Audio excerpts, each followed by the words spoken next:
நம்ம உடம்புல எந்த மாதிரி சிம்டம்ஸ் இருந்தால் அது டிபி என சொல்லப்படும் காசநோயாக இருக்கிறதுக்கு வாய்ப்பு இருக்குன்னு இந்த வீடியோவில் பார்ப்போம்.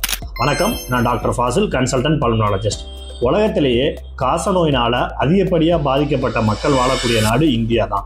2023 டேட்டா படி ஒரு வருஷத்தில் ஆவரேஜாக 28 லட்சம் பேர்த்துக்கு புதுசாக டிபி இன்ஃபெக்ஷன் வருது. அதுவும் 3.25 லட்சம் பேர் ஒரு வருஷத்தில் ஆவரேஜாக டிபி இன்ஃபெக்ஷனால் இறந்து போகிறாங்க. ஸோ கவர்மெண்ட்டே சில டெஸ்ட்டுகள், சில சிம்டம்களை டிபி இருக்கா இல்லையான்னு செக் பண்ணுறதுக்கு நமக்கு அறிவுறுத்தியிருக்காங்க. அதில் நம்ம முக்கியமாக இன்றைக்கி பார்க்க போகிற விஷயம் 4S ஸ்க்ரீனிங் ஆஃப் டியூபர்குலோசிஸ்.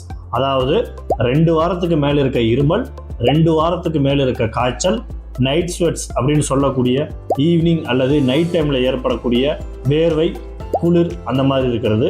அடுத்ததாக வெயிட் லாஸ். இந்த 4 சிம்டமில் ஏதாவது ஒரு சிம்டம் இருந்தாலும் அதை அலட்சியப்படுத்தாமல் உங்கள் டாக்டரை பார்த்து அது டிபி இன்ஃபெக்ஷனா இல்லையான்னு செக் பண்ணிக்கிங்க.